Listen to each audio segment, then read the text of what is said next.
recreate what I need it to do, which is to make this character art, which is very close, but definitely way more way more Niji 6.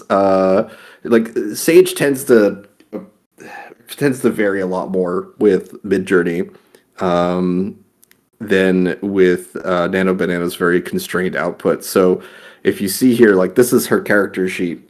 Um, it'll follow this religiously to the point where I have to change out her combat boots pretty often. Like I really need to make a new version of this where she's not wearing the boots. But we'll see what it does with this first one. I'm running it at 4K, so we're gonna get like the highest resolution possible on this. And we will look at what it's thinking after we get the initial results. So let me open this up here. There you go. But thank you all for joining. I know that this is a bit of a change of pace, doing this on a Wednesday on a stage here. Oh, okay. So it just added speech bubbles. Okay. Let's. Yeah, I'm so curious to see what you guys do with Nano Banana, but we're gonna start this. Yeah. Also, just as an introduction, I prepared a bunch of stuff, but we just started because of technical difficulties. At any point, this is different than our usual streams over on Midjourney. Because we do it in-house, we can do whatever we want, basically. If you want to speak on stage, just raise your hand, and we will get you a place here.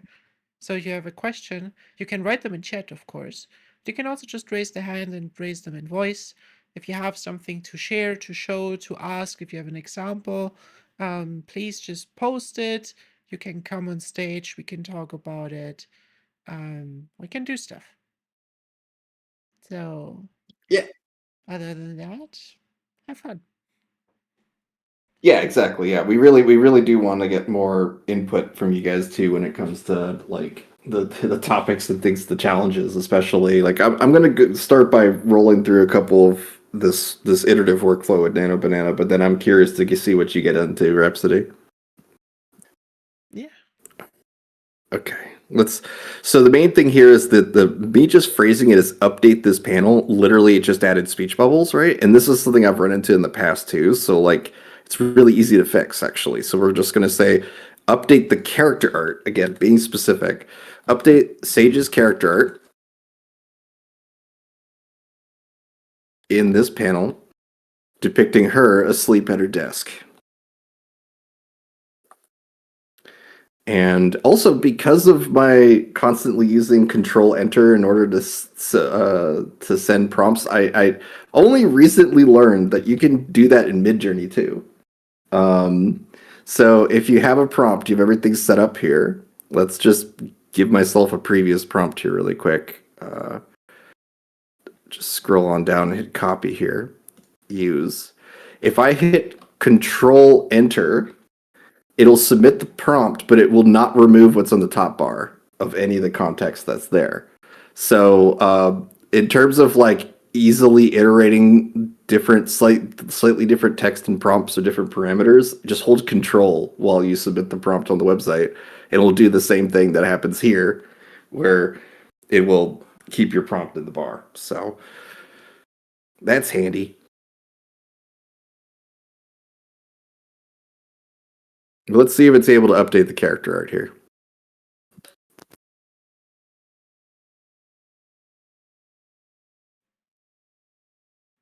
Yeah, indeed. Yeah. It takes a while today. Nano Banana is especially slow. But I think it kind of recovered. It's way faster for you than for me. Oh, yeah? Yeah. Like 50 seconds, I barely get 50 seconds with any request. For me, it's like thinking 40 seconds until it starts its thoughts. It's interesting. All right, so we were able to update the character art, and that is actually amazing. Because if we compare her character art from before, which is a white top, short sleeves, right? Now we have her wrinkled, rolled up sleeves, which is accurate to her character art. If we just take a quick peek see here. We have rolled up sleeves. We have a tan colored shirt, which, by the way, that is important for the Sage comics that white is never truly represented as white unless it's the white of the eyes. It is a rule within my comics, and the reason why that is because it puts focus on the face of the character, and two, the inspiration for Sage's outfit is tarnished white computer PC parts, like you know the yellowed from the sun computer cases. Sage is heckin' dead here, indeed. What's great about this is, look, she has no drool. She just has a representation of drool in the original image, right? But then, as soon as we told Nano Banana to take a hack at it, it actually made it proper drool coming out of her mouth. Here, there you go. That's awesome. Like that's too cool. I really like this result actually. So now what I tend to do here is I tend to snip it. So I'm gonna copy those like so. Snip. And then I post a positive result inside the Nano Banana Mega thread just so that everyone else has it. And boop. Actually, I'm going to do the before and after. Before and after. Okay. Submitted. Now, I'm going to go ahead and basically set up a premise around this. Because he could easily say, all right, let's make a panel depicting the next moment after this, where Michael attempts to wake up Sage.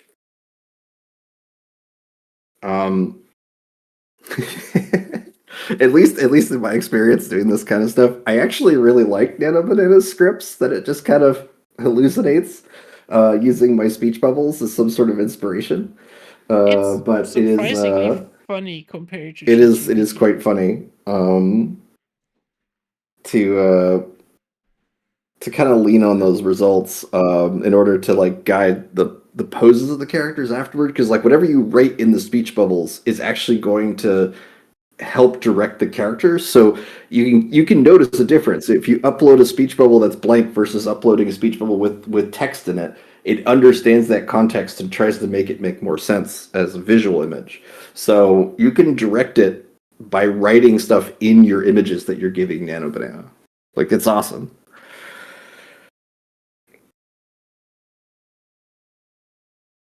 I at least had one result where I changed the wording of the speech bubble and it made the characters more like recognizing that this is an awkward situation that they were dealing with, right? Because I literally said that this is like an awkward moment. But when I included the text of what they were saying, which I don't want to do spoilers, so we're not going to get into that, but when I reveal what the text is, it made them more like shrugged and like farther away. It was really interesting. But let's see, Sage, Rise and Shine, Star Child. Okay, so it's because of the constrained nature of Nano Banana. This is a common result, which is it'll take whatever the previous image is and just overlay that, right? I'm curious how you guys like fix this, but it is something that I appreciate more than get frustrated by, because it means that it's not like wild. All the results are pretty predictable at this point. So if I say, instead of make a panel depicting the next moment after this where Michael attempts to wake up Sage, we're going to say create a new panel with a with an interesting and dynamic composition. Let's say actually with a new interesting and dynamic composition. So there we go. And hopefully that should do the trick. We'll see.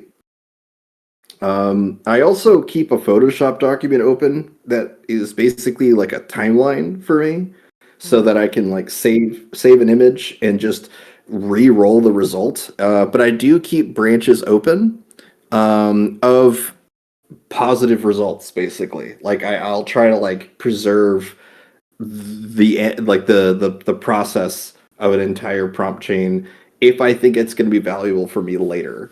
Because that's how I ended up at this point where I was happy with everything. Was to get to these character sheets here where I didn't start to see a lot of errors anymore. The errors were most commonly convolution between which character was which, or sometimes completely uh, misgendering the characters. It really just I've noticed that there's kind of like a max cap of 4 characters. That's what I've in terms of getting reliable results. When I get more than 4, I run into problems, Yeah, five which is is significantly better.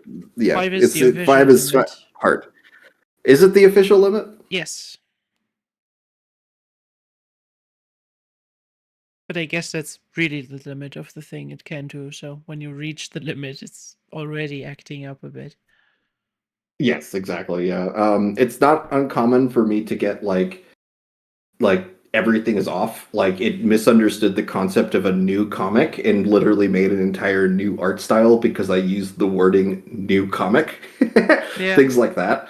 But it is as soon as you remove those trigger words that cause the art style to like go wildly off, um, then I get even more reliable results. Like I try to avoid phrasing that would make it sound like I wanted to just make up something as opposed to using my character art style. So like inside the prompts here, the very first word prompt after 17 pages of my comics is here's a sample of my comics for reference. I want you to replicate my style and create new images for me. Each new image should strictly match the character designs. That little note at the end there really helps keep at least these consistent like designs. And if you notice, like I have Vicky here. This is Vicky. She's the tallest of the 3 main characters. I added that line in there because Vicky was always coming out as tall as Sage, and Sage I already have to manipulate a good amount to make sure she's shorter than Michael consistently. So here, okay, he looks like Michael. He looks like Michael from The Office. Yeah, actually uh, it does. it does what this is another convolution here. Is it mixed up the idea of Michael with Michael from The Office. Wow, that's amazing. Look at this. Okay, okay. This is a clear moment when I just copy this because it's funny and I save it somewhere else. But then I'm just gonna re-roll it again because it has no value to me. Anytime the art style is just off, I like look at the words to see if there's anything funny written there. But otherwise, I'm just hitting that re-roll rerun button almost immediately. Yeah, I find I that don't need too. to save that stuff. Yeah, it's also really hard to get to get Nano Banana off the rails once it has generated an image. Like it wants you to use it and refine it instead of just generating another one. So re-rolling is really the best option to get the wrong data out of your context, because in a contrast to prompting a mid journey, this whole conversation is your context, and if you leave a bad answer in there, it's basically polluting your database for this branch of prompting. Yeah, exactly. And in fact, inside of my system instructions is still the rule that you sent me, Rhapsody. Yeah. The Rhapsody rule is what I called it, and it's always take the whole conversation history into consideration for new prompts. That Rhapsody suggested that to me within the first 2 or 3 days of me using Nano Banana Pro, and I think it's gotten me more positive results. I don't know if it's placebo or not. I really wish more of the AI tools was less placebo. Like we have to lean on what works through our experiences. Yeah, I trophy you. So I will talk about system prompts in like later. I'll explain a little bit how to use them, what to do with them, how to get them, and what they do. Okay, we got it. We got at least a panel. Let's see here. It takes a second to load these 4K images. I've actually noticed that sometimes it'll take longer to let me zoom in on an image than it takes to generate Yeah, the entire thing. But the interesting part is if you open the thoughts that Gemini 3 produced before generating the image, you will always find a 1K version or a 2K version, I think it is, of the image in there, and that's available almost immediately. But kind of the right. upscaling that happens at the end takes time again. So everything that came Mhm. beforehand, it will take about the same time to basically upscale the image to 4K than everything that came before. And that's also reflected in the token cost. Like a 2K image, just this thought process with a 2K image costs around 1,200 tokens or something. But if you upscale it then to 4K, it's costing another 1,200 tokens. Um, Yeah. and that's basically the thinking length that you have. So the did you get your first bill? Because I did. I did a few. I got a few. Yeah, I like used Yeah. 4% right now of the 250 euro uh demo credits or whatever. Mhm. I've used a total of $27 of the $300 credits so far. Um, so I don't know what that translates to tokens or costs or whatever, but I'm very close to was my previous Midjourney subscription. So my plan is to use Nano Banana for a solid month as I would with any other AI. Like I'm not going to go like, oh, penny pinch and worry about the cost. I really want to know what my realistic overhead's going to look like with a third party company like Google.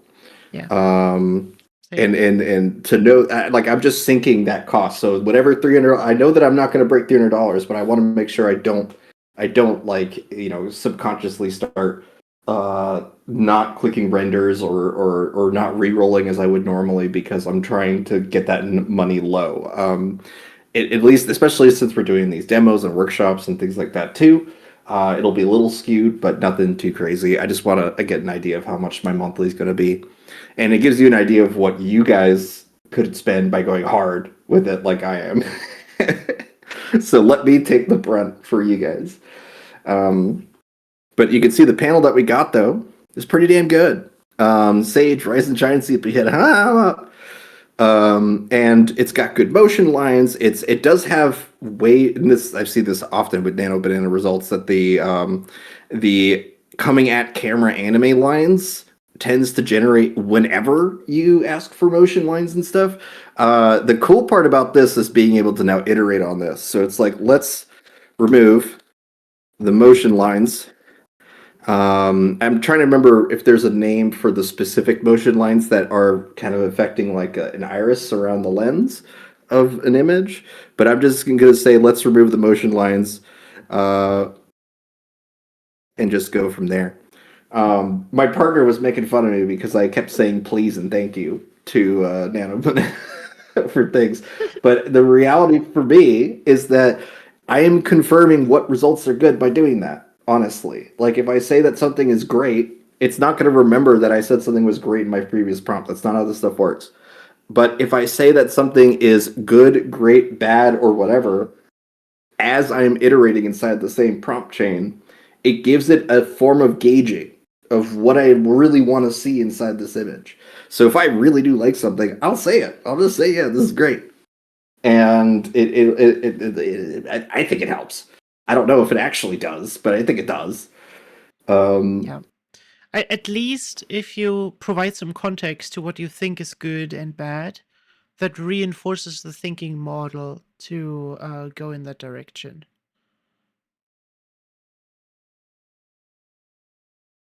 for sure. At least that's how I'm seeing it right now. Um, Oh, anything that definitely. Nano Banana Pro is better for you, let's see. A trophy yes. Anything that Nano Banana is better for you? Honestly, I've been using Nano Banana for just about everything except for creating new character designs. Um, if I want to put the characters in a different costume, it does it great. It does a great job knocking that out. That's how I did the Vicky at home stuff. Like I have Vicky here. Where it says this is Vicky, she's the tallest of the three main characters. That's the only description I have for her. Everything else is going to be based off of her character art. But then I also have this in this same prompt chain. This is Vicky at home. And I wanted to show that, hey, she can have both outfits just by describing if she's wearing an at-home outfit or not. And it does it. It just knocks it out of the park for doing that. Okay, look at this. So let's remove the motion lines, and it did exactly that. It like if I want to keep any particular ones, I would just overlay them in Photoshop and then keep the only ones that I want. So it's better that it removed everything. Um, but this sort of patching is amazing. I've done this also with putting characters inside of specific backgrounds, right? Where we are saying, hey, I want to see, at least the example that I shared inside of the Nano Banana thread. Let's see if I go to my history here. And then let's see. Don't want any of these to be spoilery, but let's see. Do I have the cleaning background quality? Nope. Okay, let's do this. I'm just going to load up my thread here. Copy link.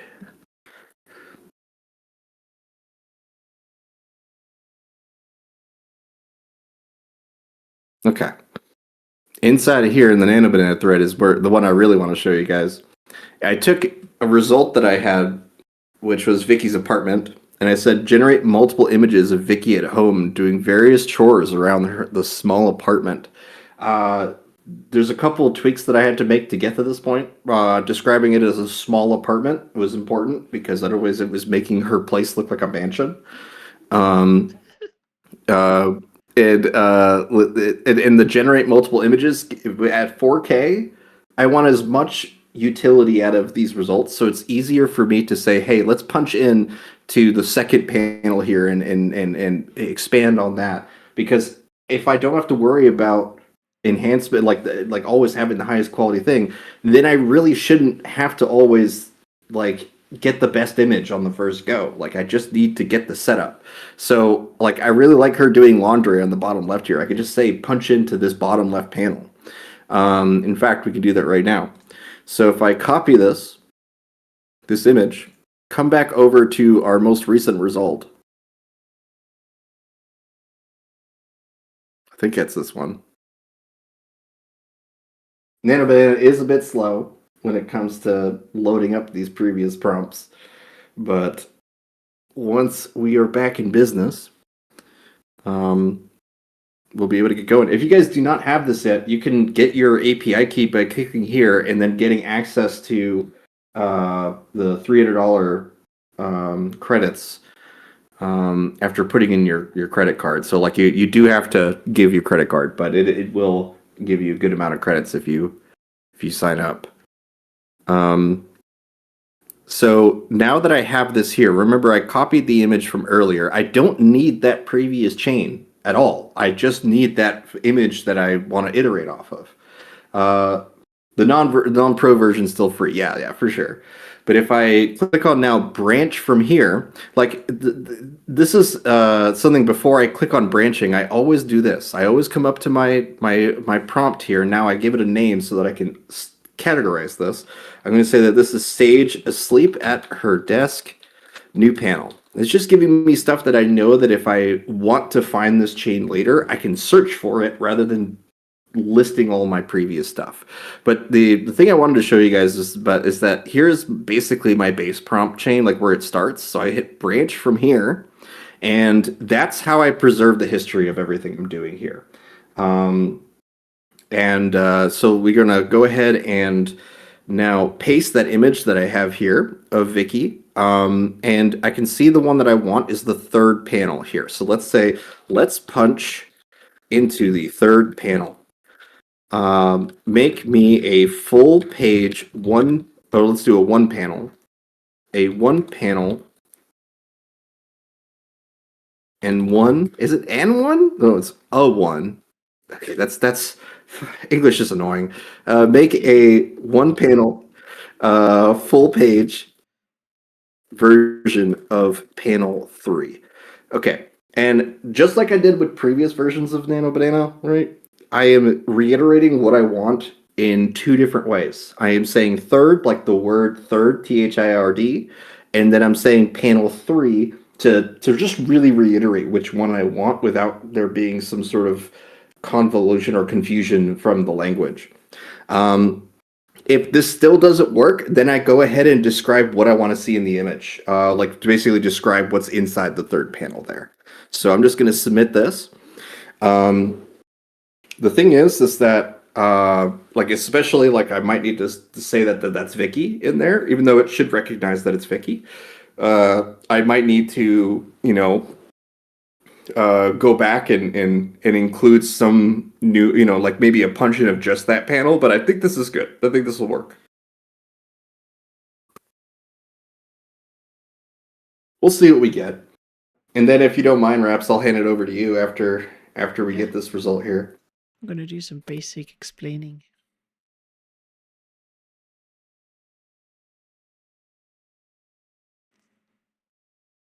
It's kind of the season of hotness for this winter. A lot of comic artists are going spicy and horny as of lately, and I'm going to be no different when it comes to the next release. So we'll see what happens. There's going to be a lot of bonking. I would agree that there will be a lot of bonking. But okay, there we go. Okay, it's important that we notice some of the differences here.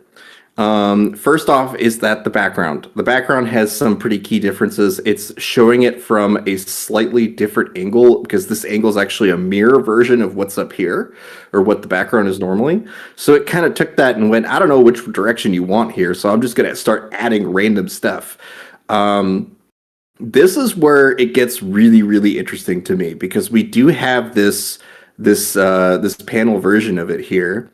But what if I want to say, hey, this is really good. I like this, but I don't like this couch right here. You could go into saying remove the couch on the left side of frame and all that kind of stuff. But this is what I'm going to do instead.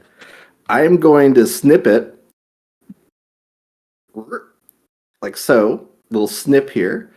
And I'm just going to draw a red circle around. I know you guys can't see me drawing, but I'm just going to take the red or I guess green pen here. Copy this. Copy. Okay, now I'm going to say remove the armchair in the green circle. Paste. Now, it could add to the background because there's now this like voided white area around where the circle is. But this has been incredible for doing really particular edits on images. I could highlight inside of there and say, like, make sure Vern is here in order for Destiny to be holding Vern in a specific way. And it knows who Vern is. Like I made sure that I described Vern as the fern inside of Vicky's hands in a wicker basket. So it tends to do a really good job at being able to redirect the images this way. So let's see what we get. Wait, it can map characterization in the names. That's been my big breakthrough moment, Alistair, is that everything here has been identified via the names of the characters. This is Vicky at home. This is Destiny on the phone. This is Destiny. She is Sage's eccentric mother. These little teeny snippets of describing it is like, here are the characters' names. It'll even read the names inside of your character sheets to know which one you're talking about.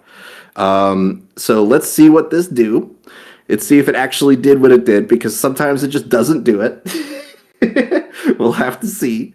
In fact, if I open this up, yeah, okay, it did it. So it is upscaling to the 4K version of it right now, and it did add the white area on the left side here, but it did exactly what I asked it to do, which was remove that armchair. Isn't that crazy? Like being able to like section off the images this way. Can be expanded even farther, because if I could just circle and remove things, I could also circle and add things too. Like say add a reaction to, like, add a new panel here of Vicky being surprised by finding $100 bill in the laundry or something like that, and it'll just be give me a face of surprise in this panel, and then make a new panel showing. All right. So you get it, you get it. Description of names and description by image editing like this is just insane. I cannot wait to see how you guys mess with this. Just because there's so much focus on characters here that we'll be able to have a library of characters that you can just refer as needed. Especially for like our live streams and stuff, like it'd be very easy for me to have a prompt chain open that's just Rhapsody, myself, and AC and Kinky, and I can just state who they are. So yeah, all right. That's how I'm starting this little demo here, but I'm curious to see how Rhapsody gets us going with some basics as well as kind of digging into her workflow, because this has been mine as of lately. So, first about getting access to like the free the free version. I saw a question earlier about API keys. What's an API key? How does it work? How do I get access? So when it comes to Google, Google services, there is a bunch that they offer, of course. They have a large server, like hosting service. They host AI models. They do VO. They do a bunch of stuff. And all of that, usually, generally, especially when you use Nano Banana Pro and Gemini in AI Studio, falls under some form of developer usage. And what Google does is they offer a free, like a free set of credits, free trial credits for developers, and that's about $300, right? So that's $300, or that's about 250 euros for 3 months. Now, this means the developer's part means that we need to access the system via a way that the developer would normally do. And all of these computer systems basically provide something that is called an API. I always forgot what it stands for. API, long form. It stands for Application Programming Interface. And that means it's basically a library. It's like a server somewhere that's sitting somewhere, server, and you want to send a command to the server so that you can then get an output back from the server. But they, of course, don't open up this server with their command library and stuff to everyone. So what you need to give the server to authenticate that you are you and that you have access to the thing, you need to authenticate yourself. And you usually do that with an API key. It's like a password, basically. So you authenticate yourself with an API key. And these keys usually looks like something like this. Well, maybe without the U. Like they are just long strings, like really long, secure strings. And whatever anybody tells you, you would never ever want to share your API key with anybody else. Never. Except if they work with you on something and you know exactly that you want to give them access to your wallet. That's what your API key is. This is your fingerprint, your identification that you are you. And if somebody else has access to your API key, they can act in your name. So if Yeah, that's why there's AC is the only one with our streaming keys. exactly. Twitch also uses a streaming key, which is an API key. It's the same thing. So, and to get an API key is rather easy. You go to aistudio.google.com. You start up here, you will see that this box, the image gen with your API key here, is empty. It's going to prompt you, hey, connect a paid account to use this model. And then you just press get API key, and it's going to ask you to create a project. Now, what do they mean by project? They don't mean a project as in I'm working on this movie. They are mean because remember we're talking about services and developers and stuff. A project really is a billing project. This can reflect a real project, but it's for budget reasons. They give you a tool at hand to have multiple different projects for different clients at the same time and get all the costs that they produce. And that's a billing project. So what you do is you go here, you go on projects, and you just create a new project. It's in German now. I cannot change the language here. I don't know. But you just create a new project. I don't know, my demo project or something.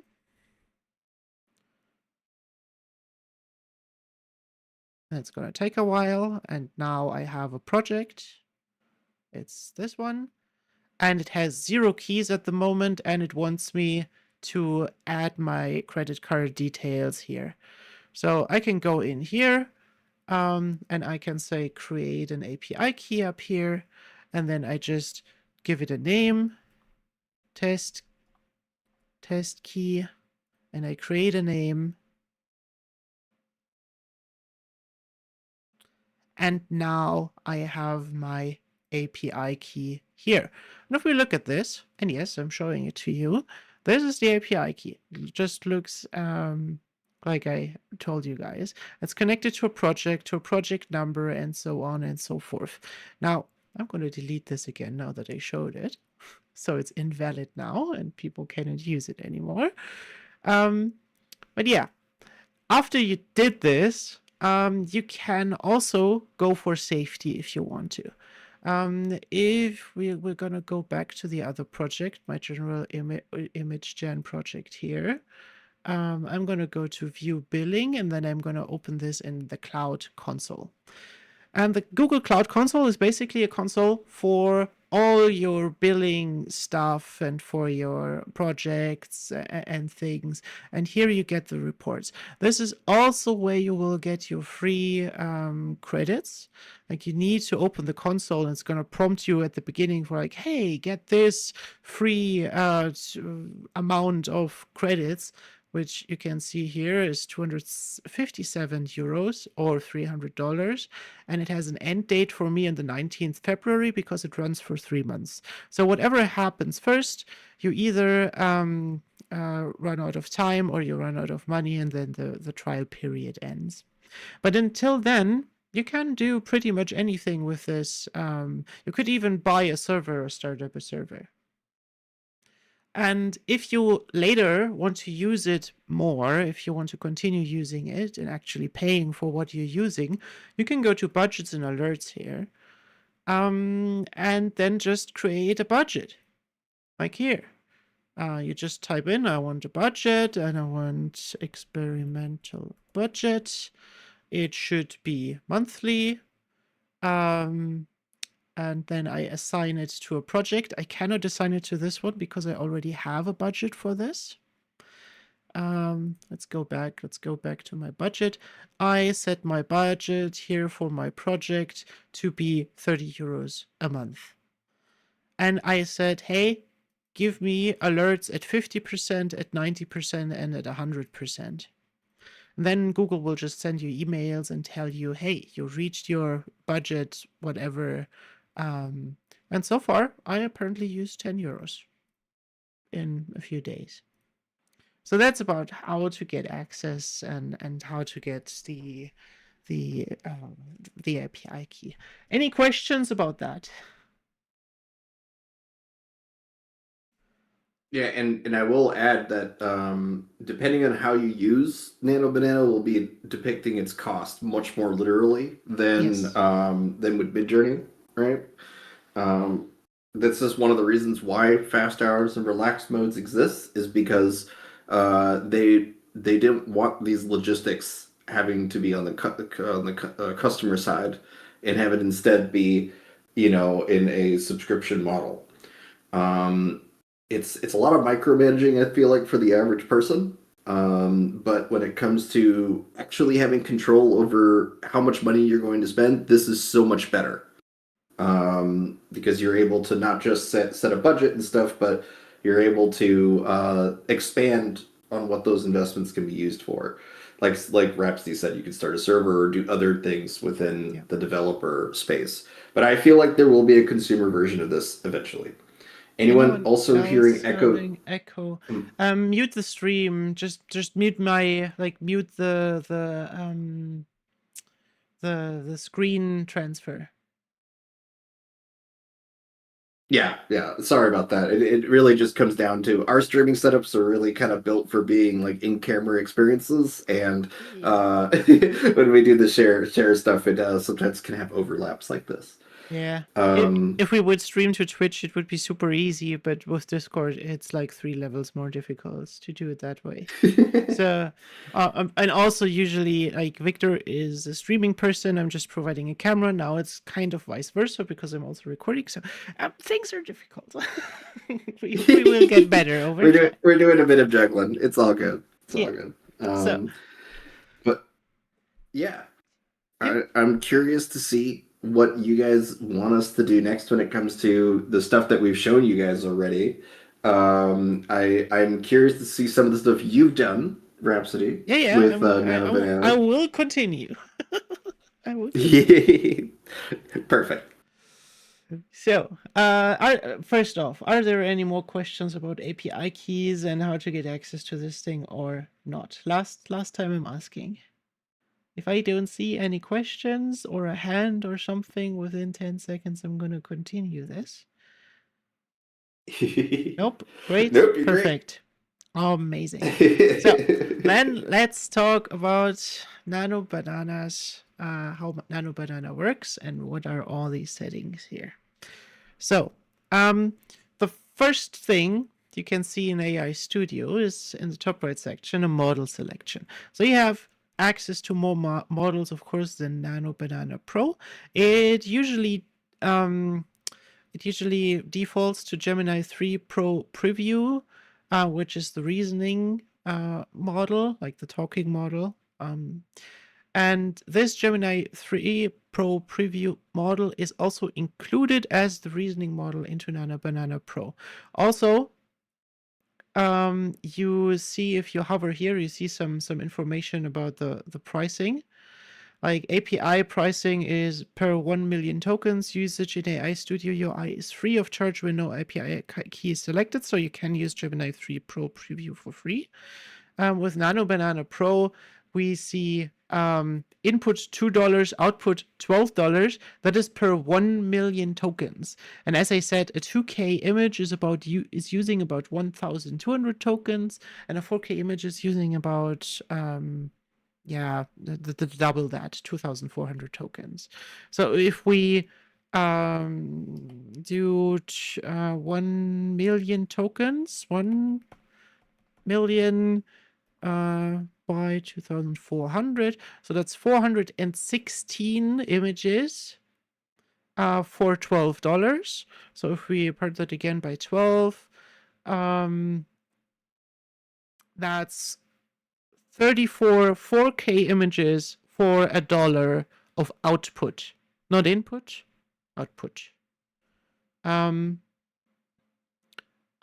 yeah, actually, yeah, about that, right about that. So you can produce a lot and not spend too much, but it is possible. It is possible if we go down here. Let's switch to Nano Banana Pro to just prompt in 2K and then switch to 4K once you have an image that you really like and you just want to upscale it and improve it. That will save you costs, definitely. There is no differentiation between 1K and 2K and the costs. So you can always just go with 2K. The 1K version is just faster in its output. So if we go here, up here, we have a temperature slider. For Gemini 3, best results at default 1.0, lower values may impact reasoning. The temperature is generally kind of a creativity slider for the thinking model. It's like, how sure do you need, like how much creativity is allowed for your thinking? If you put this lower, it gets dumber basically, but more creative. And Yeah, I just then keep that shit maxed, honestly. I just keep it maxed keep it. out, Yeah, honestly. but if you want it to be a little bit more loose and not so static, you can go down to about 0.8. Any lower, and it's gonna get really, really stupid and generate wild results. You can also, for a little bit of an additional cost, use Google search to ground results. If you do this, then you can use terms in your image prompts that it may not really know, but it's going to do a Google search and find some references and get some information on your prompts before it's making an image. Then we have a stop sequence down here in the advanced settings, truncate response including and after string. I have no idea how this works right now, I must say. It's I really don't know how this works. I need to research this more. Output length is how many tokens in the response you can get. And the top P threshold, this is an interesting one. This is an interesting one. Because in the background, the model is generating a bunch of possible results. And then it's trying to guess which one is the best correct. It's basically calculating the probability of the best matching results. So having this at very high makes sure that it only delivers the best possible result that it thinks it has. But if you lower this, you also will get results that it doesn't think are necessarily the best results, but they can give you a little bit more creativity and freedom in the thinking model. So it's basically like the chaos slider, but in reverse. The higher the number, the less chaos you have. The lower the number, the more chaos you get. Okay, and now let's talk about how it's like. I'm sorry that I'm not really showing a lot. I'm just explaining settings right now. But now we can just go into something that I started earlier. Let's talk about system prompts for a moment. So I found that using Nano Banana Pro is extremely cool to generate keyframes, to just get it to design a scene, get some amazing keyframes that you can then dial into and make basically a complete scene out of, and have just consecutive keyframes shot by shot by shot by shot that they can align with each other and then input into Midjourney for animating or into Pika or whatever, or even do it in Veo right here. I could just switch to Veo up here and just animate it directly in here. And to do this, I'm using system instructions. So in the beginning, when you use a model like Nano Banana Pro or any model that has a thinking core inside of it and is a model that is communicative, you can provide some sort of system instruction, some sort of base instruction that is sent with every single prompt you send. So in this one here, I have our lead key animator, Gangerman, at the top tier anime studio, whatever. You specialized in high budget cinematic keyframes when describing scenes or creating image prompts, focus intensely on composition, dynamic camera angles, volumetric lighting, and so on and so forth. This is what I want it to be and always have in mind. Earlier today, Victor showed my basic information, my basic key prompt. That's basically always keep the complete history of the conversation in mind before answering or something like that, which will force it a little bit more to focus on the things that were already written and provided instead of adding new things or searching the web or doing anything else. And there's a bunch of things you can do with these. Like, I have some battle map rules here. This is a style guide for battle map creation that I just generated. I have some iterations of these. This one was the best one.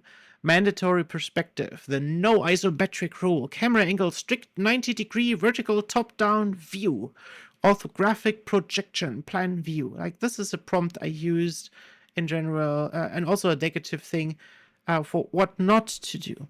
Because if we look at this, if we look at these generations that I made here, where I told it I want to create an aerial fighting scene and so on, if we look at this, we have this thinking process in here where it's first analyzing and planning and understanding, and then it's basically writing its own image prompt to generate the image out of all the information and the understanding provided, including your system instructions.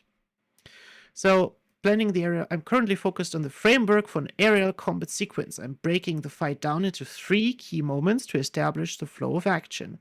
My intention is to highlight the character's movement and weapon use as key elements of the sequence. You really need to understand what it's writing here is its understanding of your prompt and request. It's how it plans to answer your thing. And if we analyze this, 3 key moments, flow of action, movement, weapon use.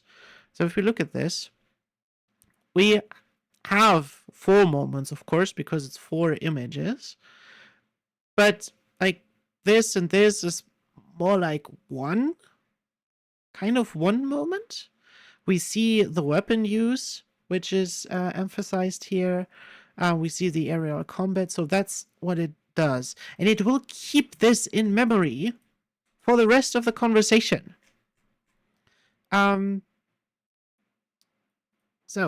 But because I primed it, like the priming here, I need to go back to my lead key animator. Because of the priming, it's going to keep this information always fresh and always new. So if you don't, if you want it to know something that it shouldn't forget ever, then you write it in this system instruction box that is always provided with every single prompt you send. And that also goes for findings along the way. Like hard rules. Yeah, it's hard rules. It's because like models tend to hallucinate and forget things if you prompt more. But these things are always fresh in their mind. So, so this is what it can do. So I prepared some keyframes here, and if I am looking at these, I would now go in and decide what keyframes do I want to focus on to detail out my sequence. I really love this version with the sword here. So what I'm gonna do is I'm gonna screenshot this here.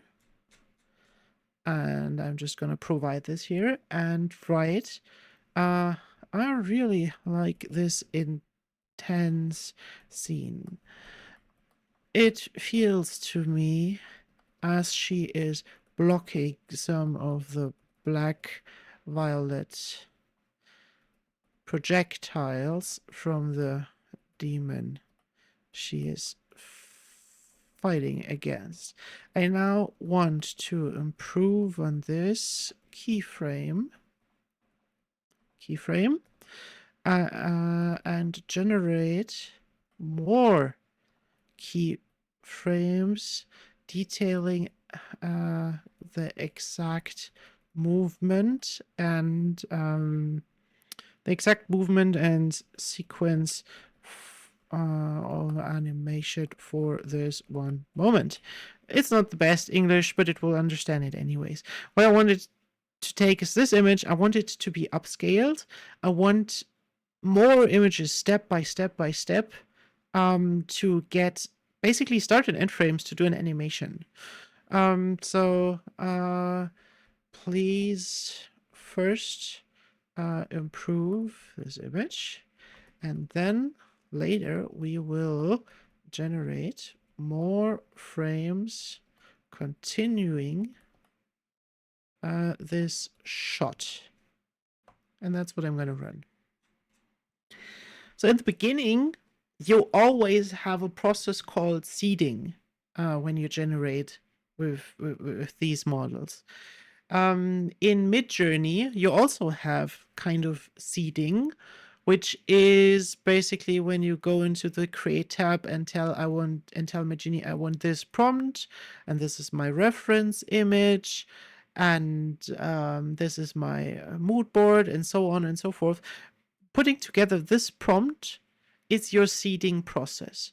But for Google AI, for Nano Banana, the seeding process can happen in the midst of a conversation, but it always happens at the beginning of every single step that you do. And I would be it's important that you do a good seeding. So now I seeded it with this idea. Now we have a 4K image, which looks absolutely amazing, I have to say. Maybe I don't like the wings, they get too painterly up here, but in general, it's pretty cool. And let's have a look at the thoughts. I'm focused on amplifying the impact of the keyframe. My current plan is to depict a dramatic clash with the character's expression intensified. I'm aiming for explosive light and detailed particle effects to convey the raw power of the scene. This is all cool. Defining the clash. I'm now zeroing on defining the clash itself. The character's intense blocking motion with the Fury Katana will be central. A volley of dark energy projectiles will collide, creating a chaotic explosion of fire, light, and dark energy with debris, motion blur, and detailed particle effects to enhance the scene's dynamism. Why am I reading this, by the way? I'm reading it because this is the way that it will also understand your prompts. This is the nice thing about Nano Banana Pro. It's explaining to you how it understands you. And reading this thought process for every single prompt you do will increase the speed in which you can talk to it because you know its language. So you can almost always ignore the end because it's always checking the generated keyframe against the prompt, focusing on whatever. It's always telling you that's well implemented, that it did a good job. It's like patting itself on the back and telling itself that it did exactly what you wanted. And then it's going to give you the image. But everything before the image you usually can read. Everything after is just, I don't know. I don't even know why it's there. It's just the standard processing. But it will never be negative. It will never say, oh, I completely missed the mark here and I need to try again. I'm sorry. It just never happens. But now we can go in here and say, okay, this looks amazing. Now let's continue this. I want to go, let's say 3 seconds forward. Or let's leave the time frame open for now. I want to generate the next keyframe for the animation in this sequence. What do we want to happen? I want her sword to flame up and the dark energy against it to intensify. We should be closer to her face to depict that the dark force is moving closer, but she is blocking with all her strength. Because this is the next keyframes, lots of details should change, but the overall style should stay. So I'm giving it a lot of instructions, but it's really worth it. Giving it a lot of instructions will ensure usually that it will also follow these instructions. And I'm going to run this, and we're going to see hopefully a good next keyframe. if I don't get a good next keyframe, what I also like to do is to just ask it for options again and do the same process again. Give me 4 options, I select the best one, and then we continue. But often this just works. Let's see. Now we can see the thinking live. What I also like to do is read this live, and just stop it if I see that it's not doing what I want to. We see it didn't really change much about the character itself or the wings and stuff. It intensified the dark twirls here. But I don't need this as a 4K image because I already know that it's not what I want.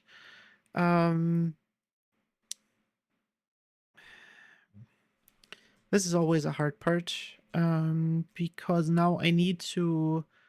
I'm gonna reduce the top P down and the temperature a little bit down, just to see if a new run can get me something that's a little bit more different.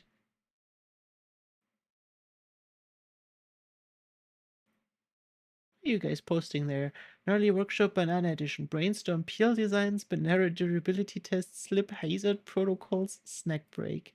Yeah. That's all we're doing today. The Unified Theory of Skateboarding and Potassium. What the fuck? The Dude, Crucial Fueling, Potassium Power, Approach, Deploy Banana, Mid-Air, Peel and Eat, Landing and Digestion. We could probably transfer this into a fully fledged keyframe animation. Nano Banana. Right. You probably could. Yeah. Come on. Think faster. You're an AI. You're supposed to be faster than me at thinking. It hadn't had its coffee yet, Raps. Just let it do its thing. Yeah. We will have a look. What? I'm just gonna show you something else while this works here.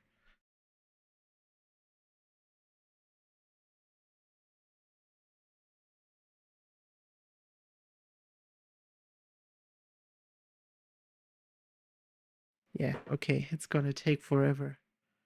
I see it. I see the video. Oh, no. Ah? Okay. Here we are. I'm focusing on the next keyframe, building from the previous image of the winged girl deflecting an attack. I'm aiming for more intense visual. The plan is to zoom in on her strained expression. Okay. Okay, now we have changes. We have cracks in her glasses. Let's open these in a new tab to just compare them for a moment. So we're going from this. Wait, we need the same size. Come on.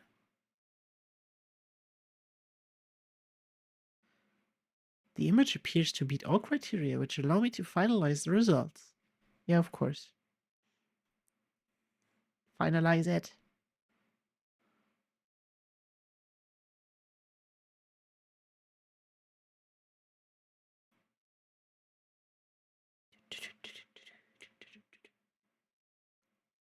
Come on.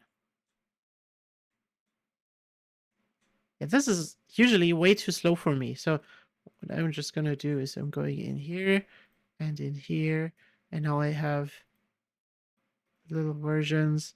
Okay, we see the face changed. We see the lightning has changed.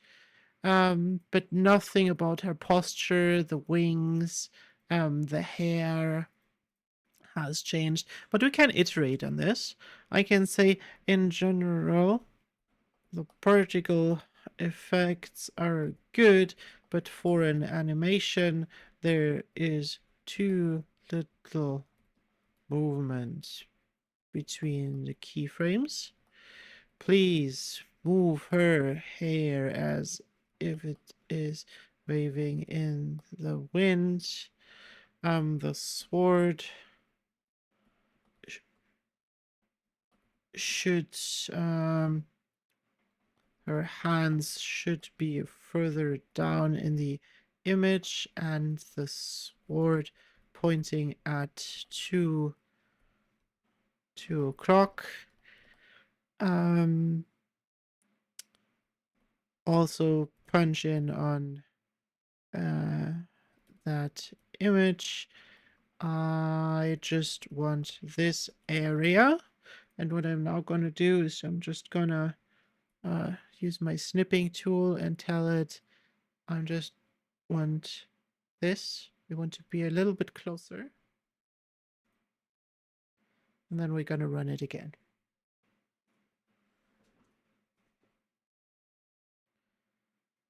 And because of the strong editing capabilities, it should actually give us something nice and cool. Let's go in my history for a moment while this is thinking. Character, enemy swords. I think I made this one here. Still thinking, right? Yeah.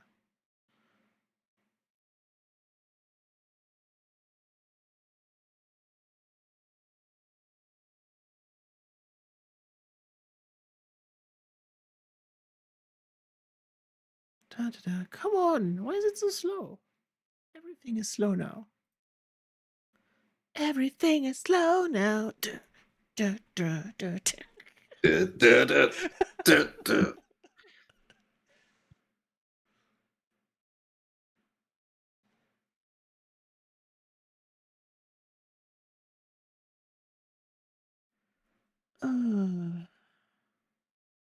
Come on. I can't work like this. Speed up. I just want you to load my previous conversation.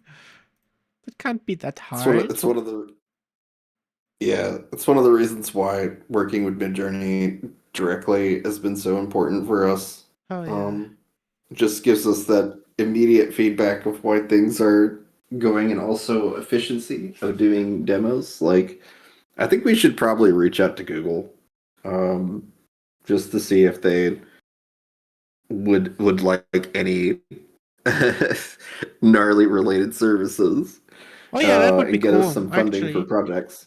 Actually, why not? Yeah. I mean, the worst they can do is say no. Yep, exactly. And I have worked with Google before. Um, it was indirectly. I did some background figures for a stop motion in one of their internal videos, like their those like new employee videos where they teach you how to do things around the office. Um, I did a bunch of background buildings way back, way back in like 2014 or so. I could easily bring that up and use that as an icebreaker and be like, "Hey, did you catch that?" I can't share specifics of what's actually in the video or anything like that, or what the topic is, but it's like that new employee sort of guide video. Oh, hey Lex, no worries. We're getting things going here. It's a little slower than Yeah. we would normally do because we're working with Nano Bananas. Like it's just Google. Like with Midjourney, we have turbo mode. We can just knock things out left and right. But um, Rhapsody's going through a pretty fun, actually an amazing demo of making keyframes with it. Yeah, if it would actually work right now. Tur- Doesn't want to. It's fighting tur- me. It's slow and it's also repeating itself, which is annoying. yeah, it's But it's part not of a the problem. constrained nature of Nano Banana, in my opinion, is that you get these repetitive results, and I don't really mind it all that much because I realize that it's Yeah. almost always about something I did, right? Yeah. In terms of like the constraints that I applied. I want a more constrained model. Oh, hey gang, phoning in from Subway, so we'll follow along the best I can. Well, thanks for coming, Revolut. Um, and is it all the best, Achieving. the Turbo Banana. Um, but while Rhapsody's getting that going too, I have been messing around with throwing Victor into my comic setup, so I can share a couple of those results inside the chat. I'm not gonna like take over the stream or anything, but I will share a couple of those results interacting with you guys.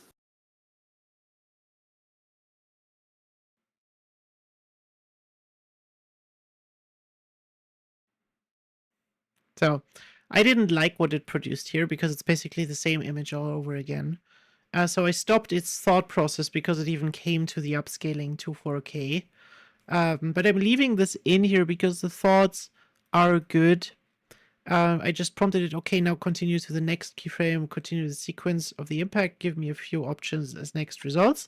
Especially this last part will force it to generate multiple images that look differently. This will get it out of its locked phase, usually. Sometimes it also just presents 4 of the same images because it's really wanting to do that. Then I would open a new prompt, but we will see what happens. But usually it gets it out of that. It gives me a few more options to work with. And then we can just continue keyframe by keyframe by keyframe by keyframe and stitch them together. Oh, look at here. Yeah. Some of you were live in the channel when I experimented last week with generating keyframes already. I started with her fighting outfit as a character concept. And then I basically did the same thing. I wanted to animate a magic sequence where she's kneeling down and streams of light engrave a magic circle all around her. The scene should show close-ups of her face as well as totals. It should be located in a dark forest. Can you map out the shot sequence and then generate the individual start and end frames for each shot? This is probably also a very good system prompt. Now I'm gonna remember this. I'm just gonna add a new instruction. Map out sequences and generate individual start and end frames. Just gonna save this here. By the way, these system prompts here, they are saved in your browser, in your local storage. So if you change the browser, if you change the device, those will be gone. You won't have access to them. And when I did this, I got a bunch of really cool keyframes that were just perfect to then go in and edit individually, like I did with the hand here. I later asked it to remove all the magic and basically give me this start frame to this end frame, which then resulted in amazing stuff. If we go to Pika,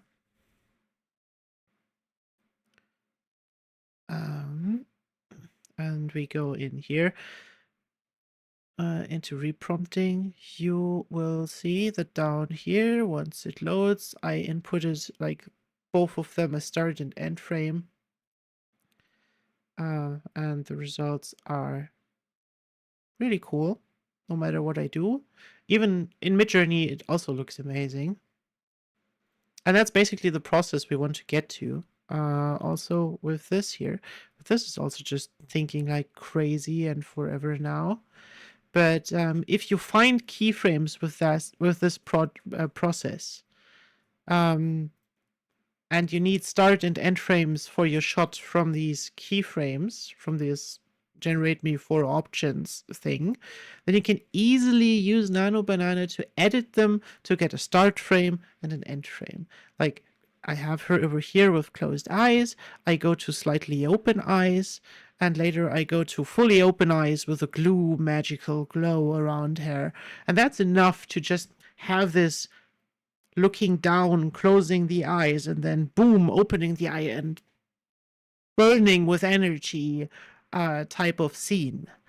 That's 3 keyframes, and that works just perfectly. And then I just went wild and told it, hey, zoom out, I want the energy up in the air. It started mixing, like going away from the character concept. So I posted again, hey, this is the character. This is the character concept. There shouldn't be any breastplate in gold. Then it did it again. Then I defined, hey, she should not have a golden chest plate. and then it adhered to it and gave me another keyframe that I was able to use in this sequence. And the output of this then looks like this, something like this. Of course, now we have Pika shenanigans. This is Pika 2x2. For some reason, I just generated it in a 2.2 instead of 2.5. A 2.5 result is this one, which is just way better. Yeah, it looks great. And of course, Midjourney can do the same. I actually like the Midjourney results with this way of doing it more,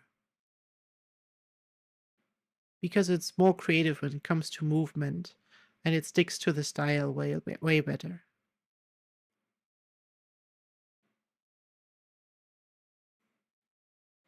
But yeah, this is the process basically on how to do this. Oh, look at this. Cool. Now we have multiple options to choose from. So I broke it out of its state by asking for multiple options. And now we could select the one that fits us the best. I really like this first one. This is exactly what I described earlier. Like, the hands are down, we are closer in, the sword is pointing upwards instead of this. So this version here is the one that I want to upscale for my next keyframe. I like these. Let's go with version 1 and improve on that. Please give me a detailed version, a detailed image of version 1. And yeah, this is the process for generating keyframes. And you can basically do anything with this. Something amazingly cool is that it understands reference images and poses if you prompt it to. So you could even go in and, for example, use pose my art, or poser, or Daz 3D. Daz 3D, by the way, should still be free. If I'm not mistaken. This is a 3D software, Daz Studio, that allows you to pose 3D models of characters and animate them. But it's really focused on like putting characters in location. Can I extend this? Can I open this in a new tab? So yeah, it's really focused on doing one thing really well, creating scenes or characters or whatever. And you can use something like this to just generate your poses or reference images, or even plan out a camera move, and then use these images as references. And that way, if you have this control, if you have a 3D camera and you want to basically do stop motion, step by step by step by step, to really get like incredible control over each individual keyframe you want to create, then you can do that. You can just generate keyframe by keyframe by keyframe by keyframe with these posing tools, and then apply character art on top of it, and use the method I just showed you to generate more and more and more keyframes. So that's one way I have used it so far. Second way is together with Midjourney. I don't know, Victor, if you want to get back into it, or if you're just fine with me going on, because I experimented so much Go, with go, it. go. I could Keep going. probably Keep talk going. for another hour. Please, please. No. I am learning so much from just what you're doing already. I want to keep learning. Go, keep going. Okay, first, I'm gonna look at the chat now, and Any question? Ask the question of questions. Does anybody have a question? Did I look over a question in the chat while I was so focused on showing stuff and talking?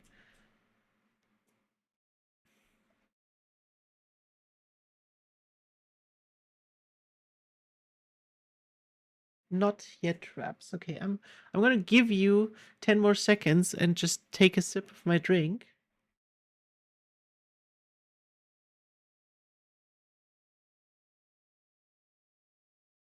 Okay, and let's continue this. So, second thing, you guys might have noticed in the last time that I did create a bunch of hero images. For example, this one yesterday for Boomba. Yeah, I love that. Or yeah, I'm also super happy with this. Or this you never saw this. This is a guy from one of my pen and paper groups. He's a swordsmith who's also he's also basically an artifact himself. So he's like an artificia kind of dude. He's an artifact that builds more artifacts. So he's kind of self-replicating, I guess. I did Yona. And these are all 4K images that are based on Midjourney creations. So my workflow for that is let's take another one. Let's just make one. I'm gonna go to the character portal. Let's take somebody who is a little bit more difficult. Why not Daedalus?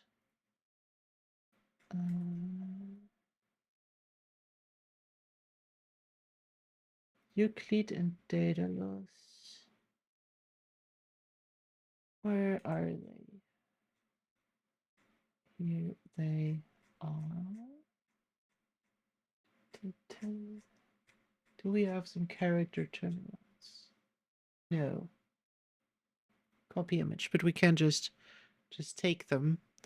And remove all of this and input the image as Omni reference.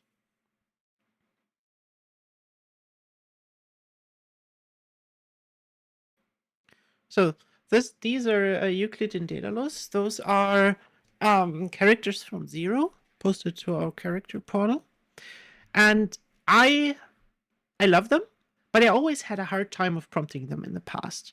They are kind of similar. Their description isn't very well defined, and getting all the details right about them, like with the hair and the horns, especially the horns, is kind of difficult. And usually, what I would tell you guys to do is get a really good spell for this. And that's where we often spend a lot of credits, a lot of prompting to finding a good spell. But the lucky thing is allow drive access to save this prompt. Okay.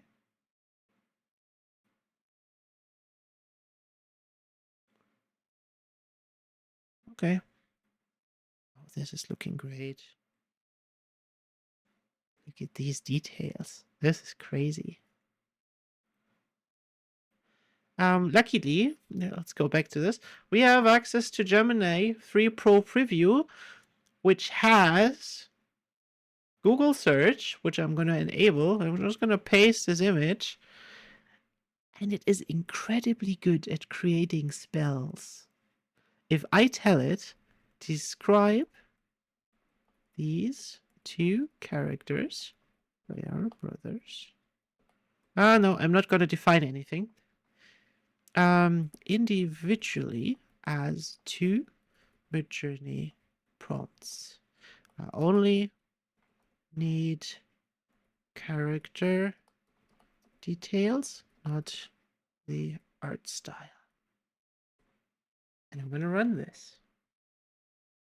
And it's going to give me really, really good spells. And it's going to use words that I personally have never heard about.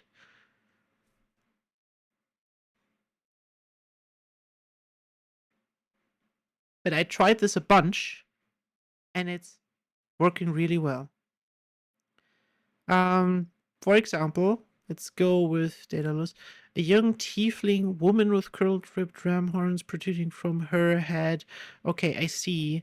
Maybe they are brothers and male, although they look androgynous. Yeah, I of course chose something where he would identify them as women. That's a quirk with these characters, so I'm gonna prompt them this to change them because I don't want to have boobs in the image that Midjourney outputs, and if we prompt them later as female, there will be boobs if it's fixed into Midjourney's brain. Um, you've heard of the movie There Will Be Blood, but There Will Be Boobs there is a will be completely boobs. different Yeah. one. But now I can take this prompt, and I can take a screenshot and input this here. And oh, I didn't copy my prompt for some reason. I'm gonna copy the prompt. So, a anime character T posing on a white background.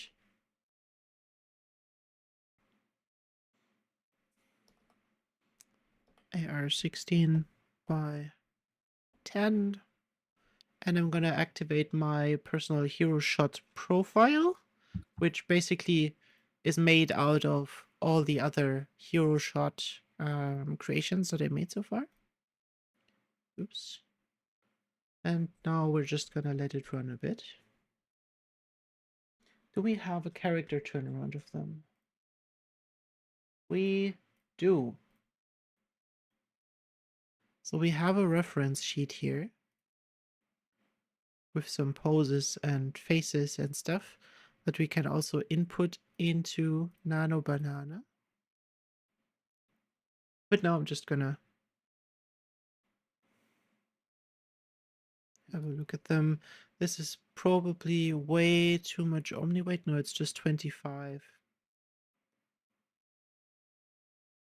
And they also have the phone. This is a bit weird. Why is it so strong with the phone? Oh, because of the smartphone and the text prompt. Of course. We, of course, need to remove everything from the text prompt that we don't want to have fixed with the character.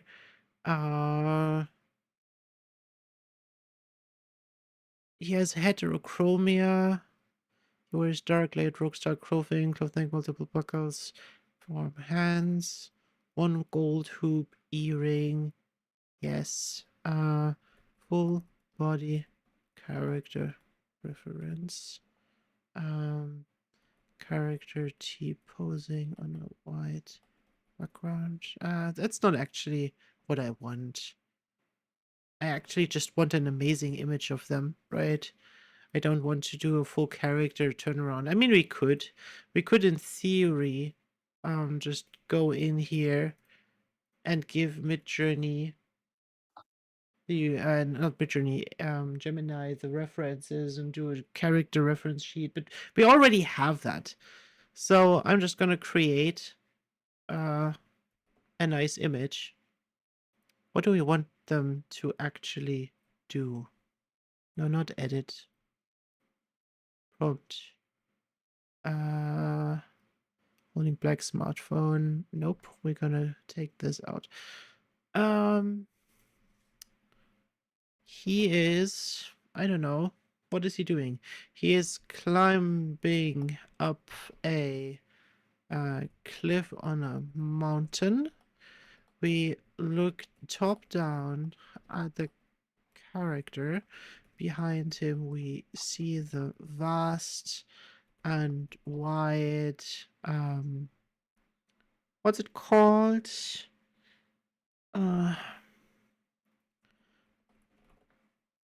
Belly. That's the word.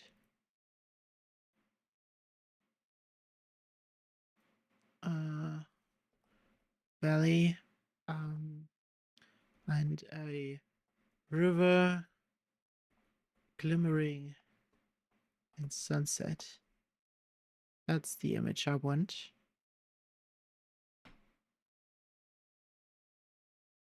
So now I'm starting off with a Midjourney image. And I really like doing that because the Nano Banana style is very boring. Like, it's not as creative style-wise as Midjourney is. But with Midjourney, with my profile code, I get something that is truly beautiful.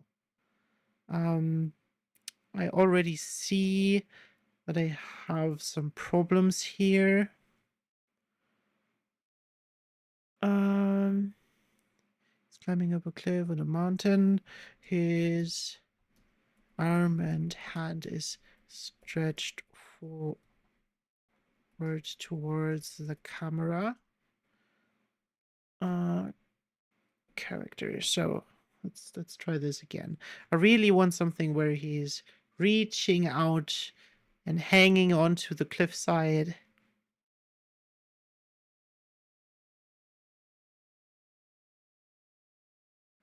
What are you guys writing? Nano Banana is complicated? I don't think so. I think it's much, much, much easier than other AI tools because you can just talk with it. But there is a lot of, I guess it's complicated when it doesn't do what you want it to do.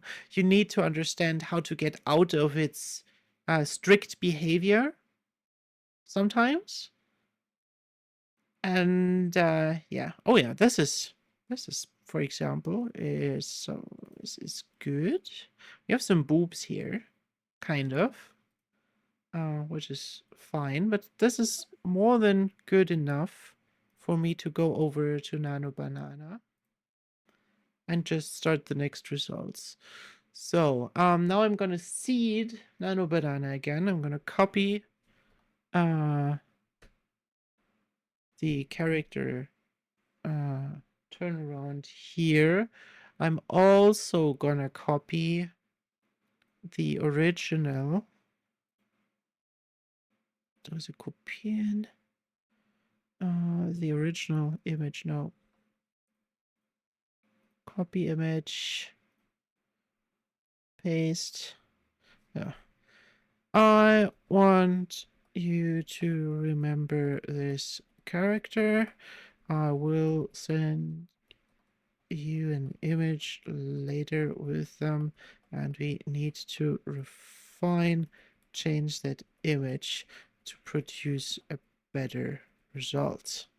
For now, do nothing until I tell you to. I'm writing this now, but I already know it won't work. I'm just doing it for demonstration purposes. The moment you send something in here, Nano Banana is fixed on... Wait. That never happened before. Why does it happen now? Usually, whenever I send something, it's gonna be fixed on giving me an image. But right now, it didn't. That's the first time that happened, actually. Yeah, interesting. Well, apparently, if you tell it explicitly to do nothing until you tell it to, you can just continue posting information here. I'm focusing on the user's initial prompt, identify key aspects of the interaction. Yeah, so it's analyzing.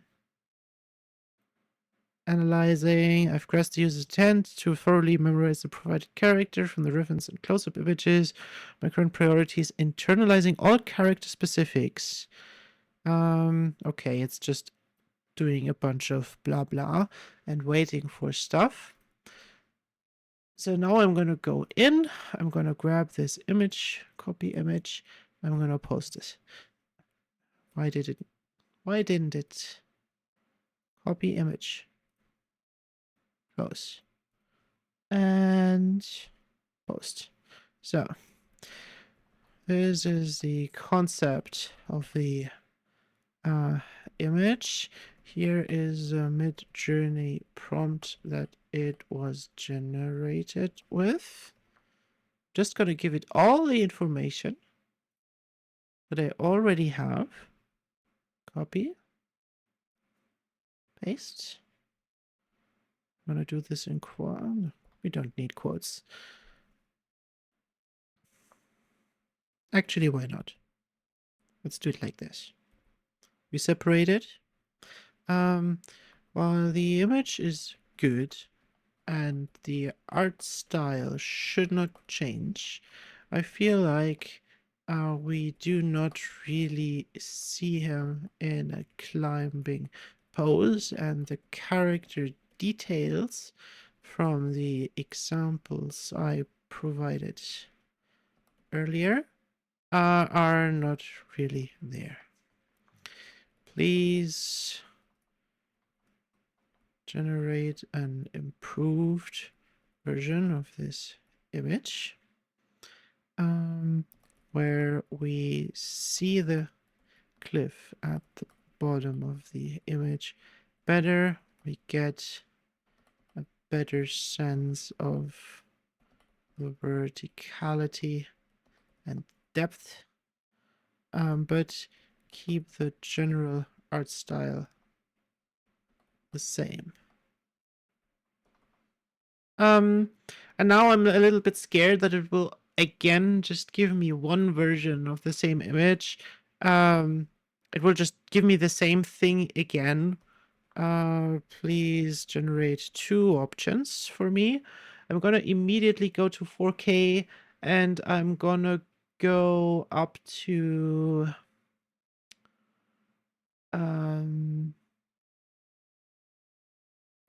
16 by 9 plus 16 by 9 is 16 by 16. So 1, 2, 1, 18 to 32.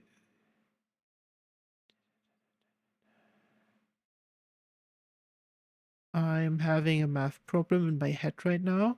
I want two versions on top of each other. I want the width to be the same.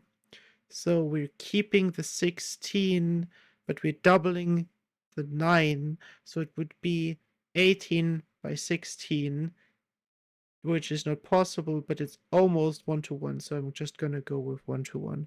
Generate two options on top of each other. That will become... Holy shit, what happened here? Oh, I know what happened here. It's my dash dash dash writing. Like this will apparently make things bold, I guess.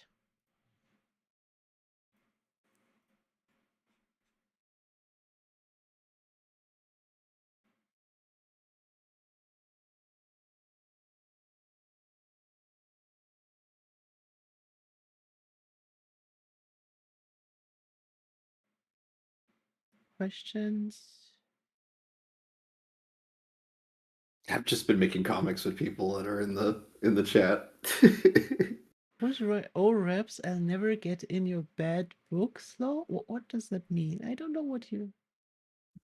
Can use Jason as standard, right?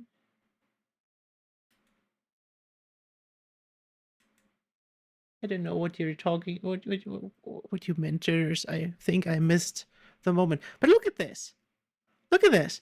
We have all the details in here. This is way more of what I wanted. Now I'm gonna switch to 16 by 9 in 4K. I really like the right version. I would like to be closer to his face and look down on him while he is looking up. Please make a new version of this. And now we're dialing this in. And what I'm generating right now is a reference image for another Midjourney gen that they then finally, in the end, after this whole conversation happened, will edit with Nano Banana to get the best possible result. But the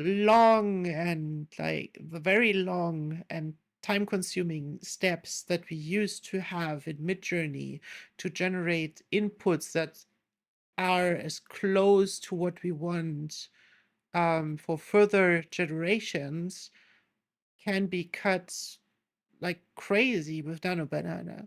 Like with these editing Yeah. skills, with these options, um, also this quality and clarity that we get with a 4K image, we can really, really, really deliver good input material for Midjourney, and then still use Midjourney's creativity and style to get an image that just looks amazing in the end. Yes, this is exactly what I wanted.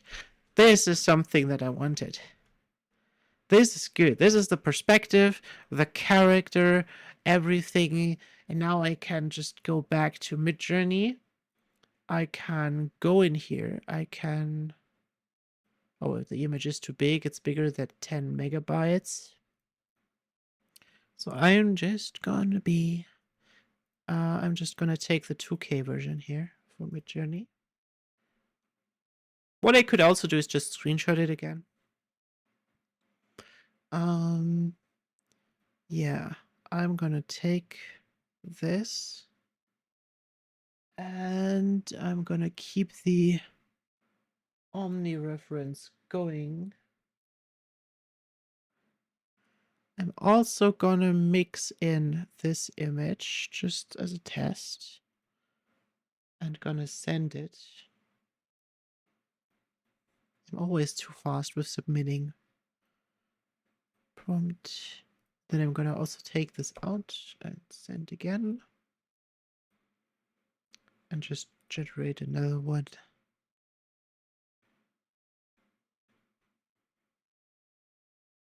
Two of each. There we go.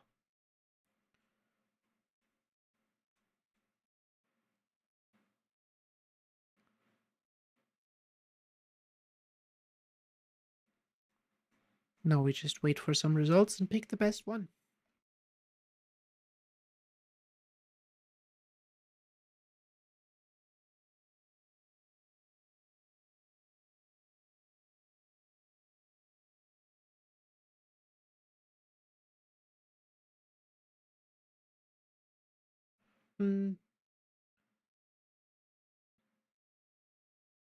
These are fine.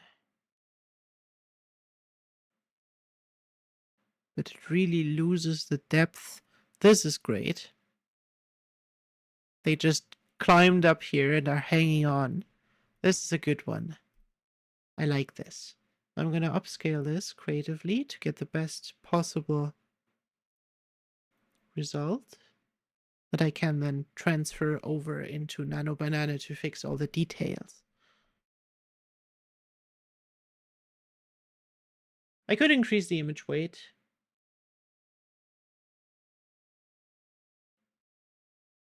But I don't want to. How about that? I just don't want to. I'm not gonna touch this knob I throw for you.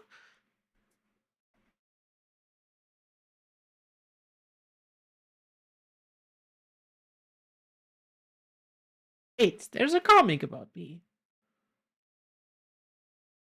What? What's this? What's this? What's going on here? Alright, just a few more connections. We can test the boot drive. Yeah, yeah. Try to put the floppy in the hard drive. Looks like it would fit. Yeah, yeah. Forcing your way into it. Oh yeah, this is a good It doesn't one. make sense, but it's the initial result combining. Just telling it, hey, give me something. I'm just selecting this now. I'm looking at the details. I don't want too much grunge in there. I want it to be clear. This face is also too red for my taste, so that's why I'm not gonna take this. I like this. I also like this, but the mouth is more defined here, and I think the look is better. I'm gonna take this one. I'm copying this. I'm copying this over. Okay, using this, I generated this image here in Midjourney. I now need your help improving this image. This will seed in a new piece of information. No, that's the wrong image. Why is it so hard to copy images off of Midjourney? Copy image. It takes like an extra second. I noticed that there's like a little spinny wheel, and I have to wait Paste. for that confirmation on the screen, and then it will let me copy Yeah. and paste. And now half my conversation just vanished. Interesting. Hello? Hello? Google. Okay. Now we're back. In Midjourney, I need to have improving this image. I don't want to deviate from the art style, but I need cleaner line work and clearer readability of the image. Especially the following things need to be fixed.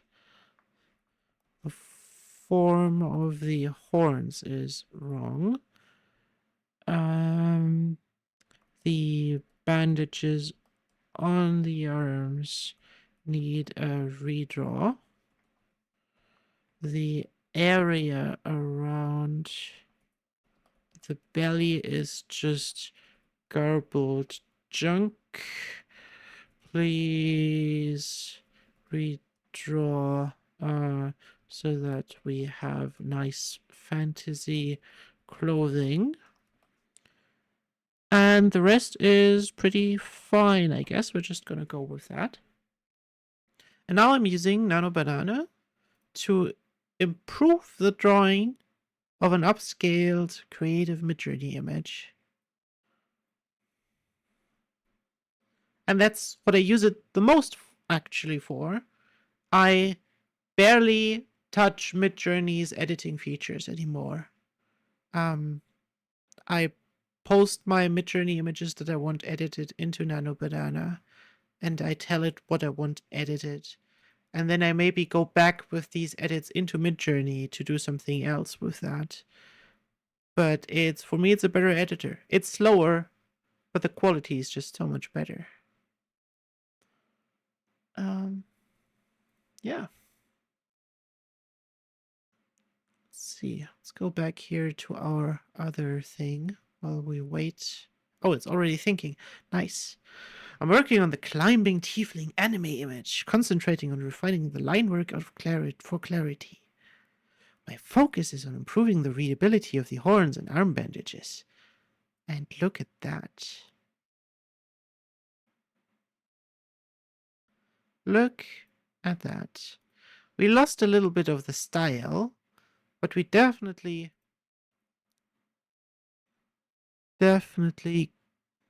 got way better clothing in here. The character still looks the same, although they lost some shadowing and some detail. But it's still pretty good. The bandages are fine, I guess. Is there anything that strikes us as bad?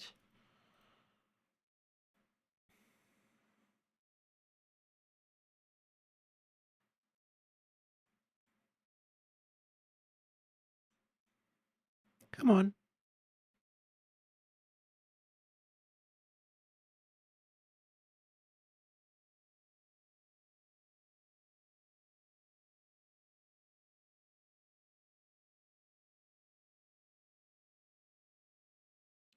Is anybody bored yet? Apparently, there's comics. You said you had my back. I'm getting sniped from the ridge. I'm busy reviving the squad leader, you idiot! Do it yourself! Victor, Victor, I have a Uh-huh. complaint. Uh-huh. An official complaint. I'm Okay. your community manager. Okay. Okay. Why the fuck didn't we play Battlefield so far? We We wanted played it to. once. We played it once. No, we wanted to. Oh yeah, no, we played it once. No, Yes, I no, remember. once. We played it once. Once. We played the Royale. We played the Royale version of it, and Right, I right. was But why very didn't we do mad, and there's a more? lot of latency issue. I don't know. It was funny though. I mean, the main thing is that like we got to get you connected onto the U.S. servers. You experience what I went through because there's a lot of latency when I was playing. I was getting Yeah. sniped like crazy, So we should play more. but it was really funny. It was really Uh-huh. funny though. Yeah. But yeah. Now we got a very nice image of them. Like I love this. This is great. We have the details. The fingers look great. They're definitely climbing. We have the kind of pastel background and a clear character in the foreground. I love this. I'm going to copy this. And the next thing I do is I go in Photoshop.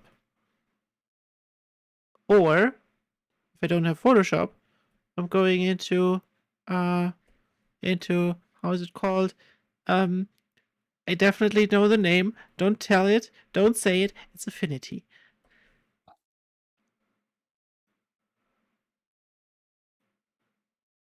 Is there more Affinity users or Photoshop users in the crowd? What do you what do you want to see? I look up and I see this. I love this puppet. I see two votes for Affinity instead of Photoshop. Victor has never looked better. Oh yeah, that's right. Indeed. I have never looked better than that moment. That was from the Looks so pre-show for good. everybody who came too early to the stream. Can you Okay, so please post that to Victor's page? I really need that puppet. I think I I troll. I just need think a that troll puppet for you Jesus. made it, or Tanner. I think this one was Tanner. This one was Tanner, and the other one was made by a troll for you. So we're just gonna All make a right, thank you, new Tanner. image here, and I'm gonna take a 4K image. Create document. I think my affinity is still in German, so this might be a problem for you guys. Um, Oh, they'll be fine. They'll figure it out. yeah, learn German. And Do now it now. I'm also gonna take my mid-journey image here, and I'm just gonna post this on top and upscale it a bit. Oh, this is not matching at all. Why is it not? Oh, because my image is way too big. Okay.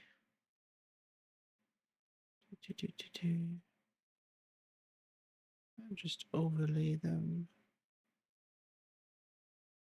Let's have a look if they actually match. This could be a problem. Kind of. Kind of. We will see. Is there a difference blending mode with Affinity Yeah, that yeah, lets you there is. I see can like just go difference. Yeah, we can match difference is them what I up. usually use. Yeah, We can just match them up. it is an annoyingly manual way though. It is, but it's good enough. I'm just overlaying the face here as good as possible. This should be fine. And then we go to normal and we just add a mask to this. Come on.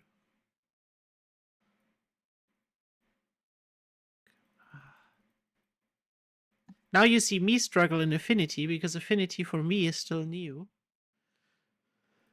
So, and I'm gonna paint on this mask. I'm gonna. No, I need the brush. Thank you. Can I? Yes. Okay. I can even see through. This is so amazing. I love Infinity when it comes to painting masks. I need a bigger brush. Hello. Oh, this is the brush size. So, yeah, because I can't just now I can't just use it to look through, which is so cool. So cool. And I can basically paint out everything that I want. I'm gonna turn off stabilization for this. I can just improve the horns and this and in general down here. Okay, I like this. Let's see the fingers. I like the fingers better. Oh, I should do little strokes. Little strokes. I'm trying to not touch the hand here.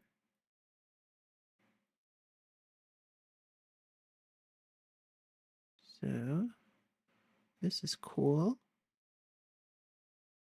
We could make them a little more beefy by just... Yeah, I like this better. Now we have some kind of gloves. I'm gonna change to white to just hot paint a little bit here. And then that was a shortcut for making the thing smaller. I don't remember what it was. Was it points? No. What did I open here? Pixel vector. Oh, okay. Well, that's not what I want.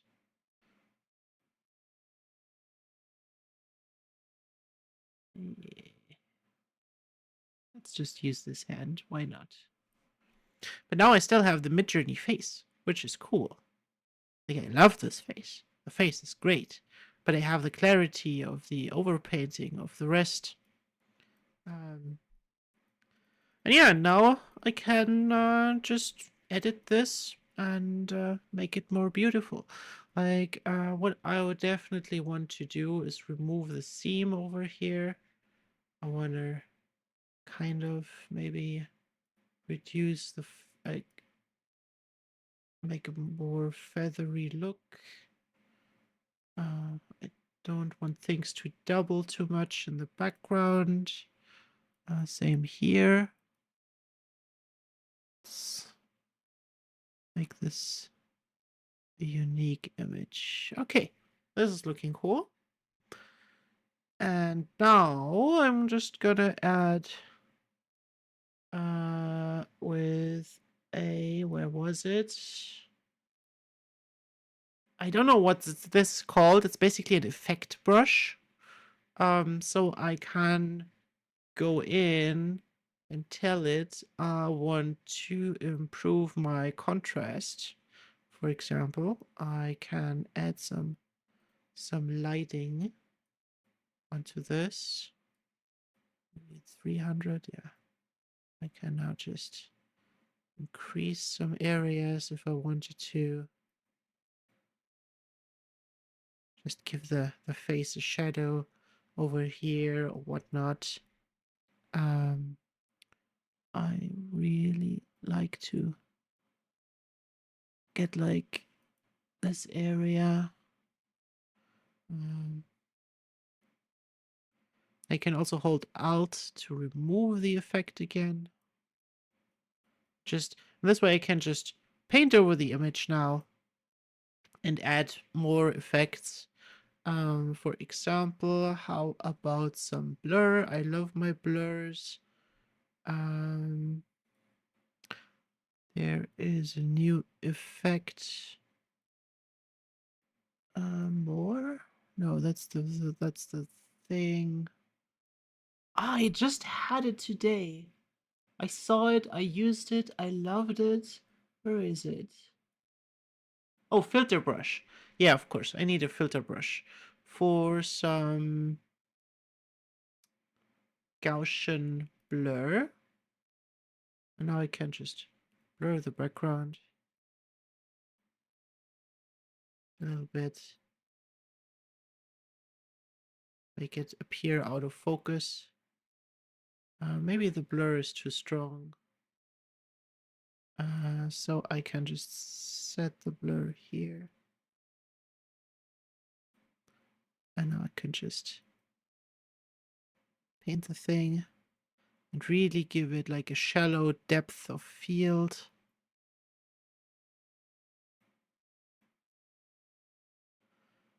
And then we can just add another layer on top.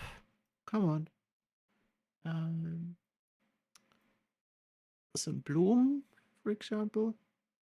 I like to increase the bloom of the background. Basically, where I applied the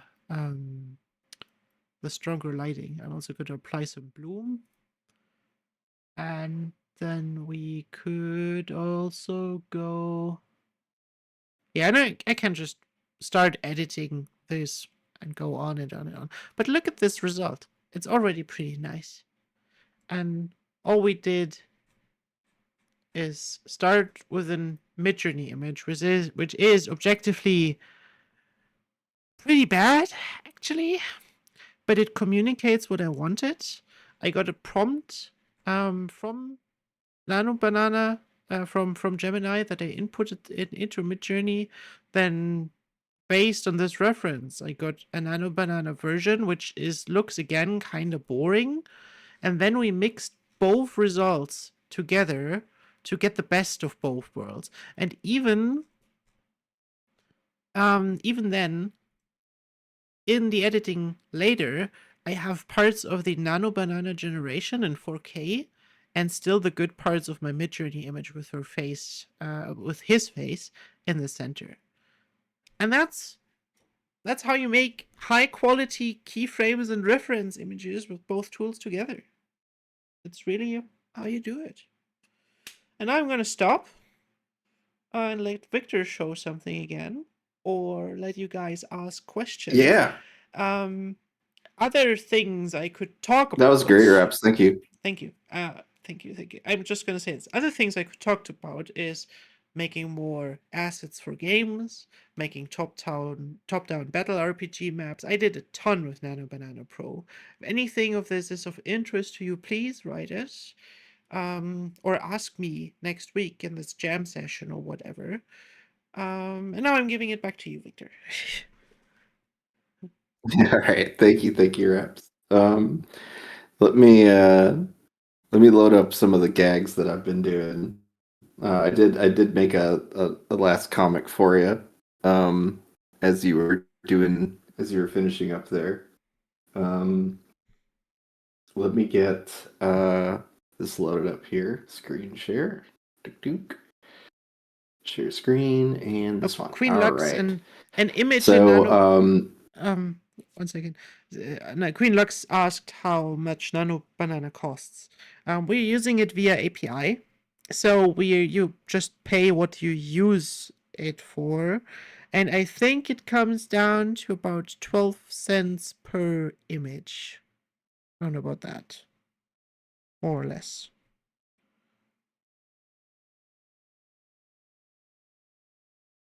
yeah, you could set a budget, which is something we talked about earlier on, and just make it something that you wouldn't mind losing that money, just to see if it's how long that stretches you.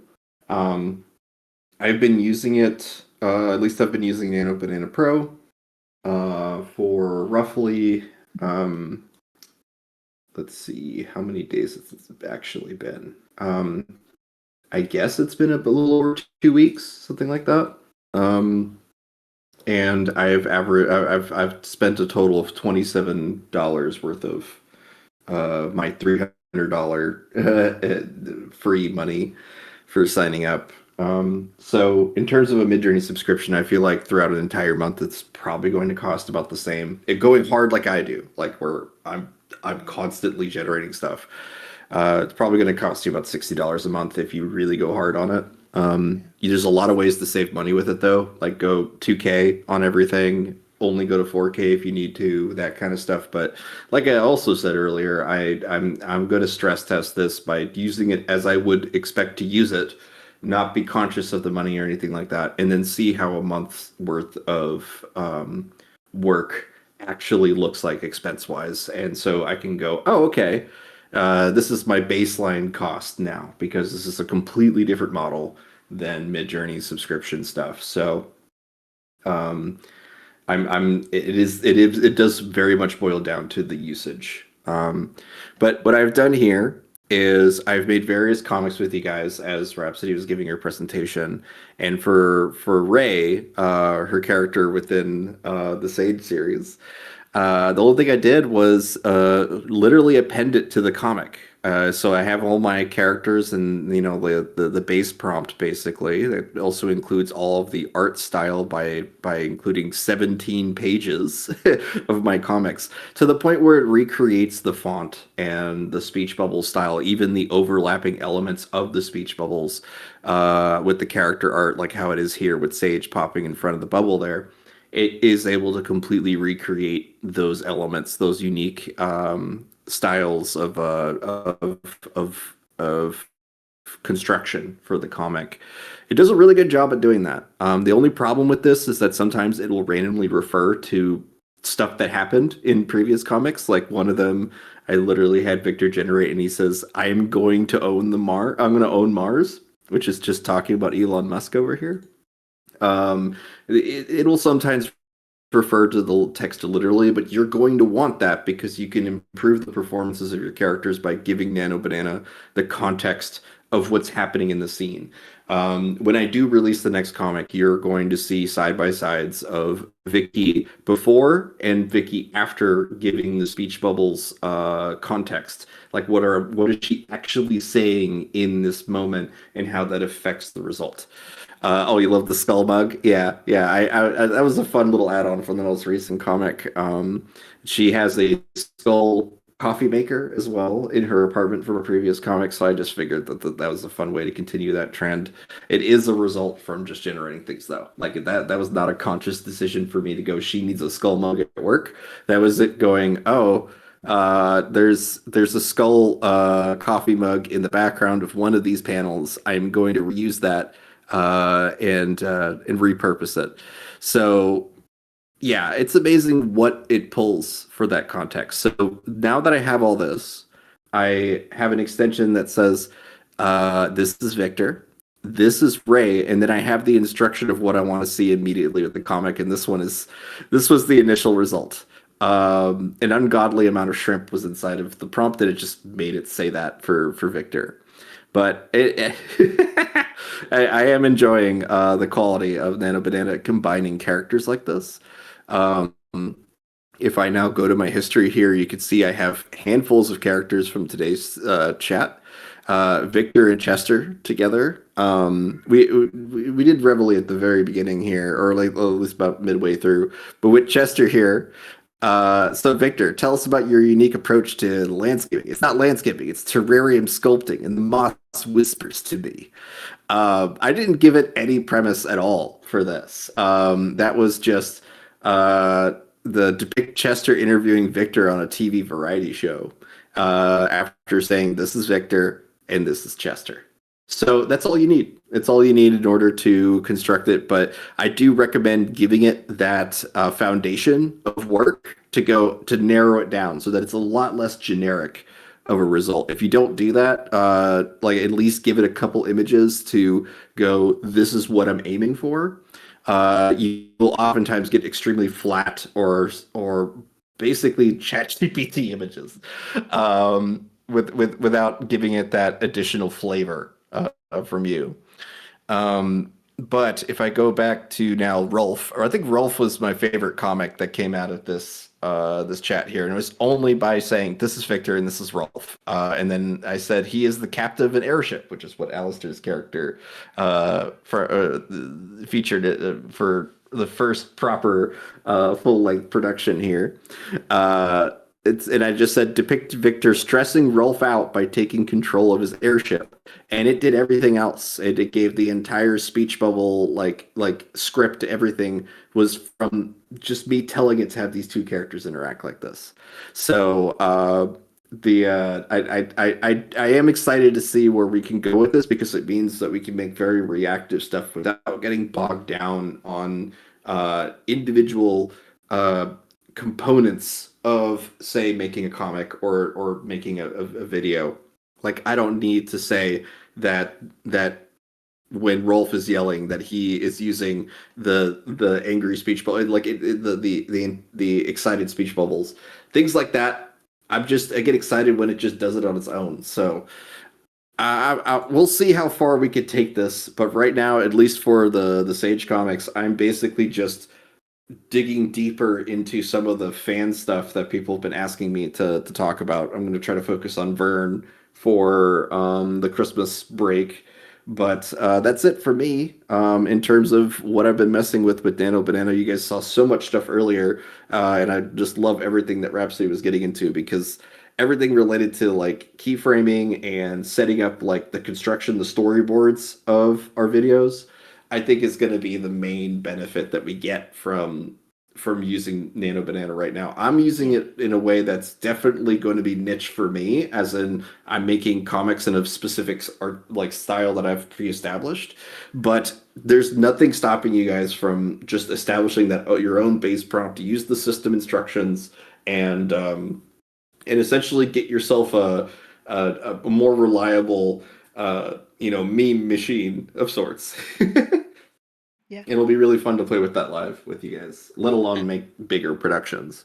And Um, also but feel like if there's any you questions, feel free to ask. But I think that's about it for me in terms of the stream here today. I don't know if there was anything else that wanted to get covered. You guys are welcome to come on stage here now if there's anybody that had something they wanted to show. But that's it from I think from both of us tonight. I have one more thing for you guys to look at. Okay. I just because I restarted my PC, I lost the tab. Um, I will. And Potato Propagator was invited to speak as well. So the after showing that raps, we'll get Potato Propagator up here. Yeah, you're invited. You need to accept the invite, and then you will come on stage. I'm just gonna give you guys a link to an official document from Google once I found it. Um, that is showing off some capabilities of it by Google itself. And it had some really cool examples for like making stickers and doing other stuff so that you can just have a look at it and recreate the process. Um,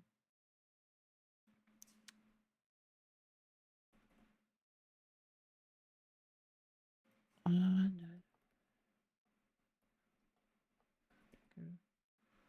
da, da, da, da.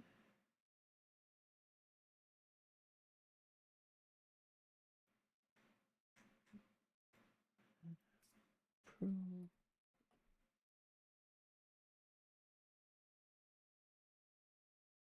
Oh, come on.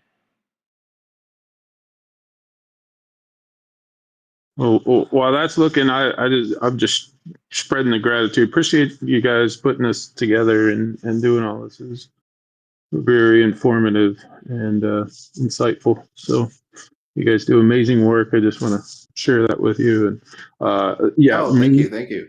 meme machine is the word of the day, and I will be putting that in my vernacular. Thank you. Good, You're good, good, welcome. good.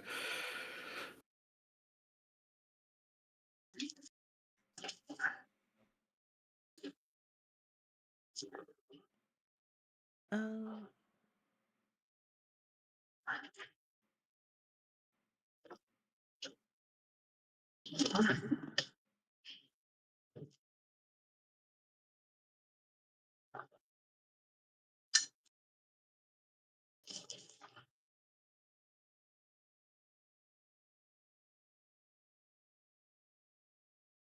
My dog is currently laser beaming.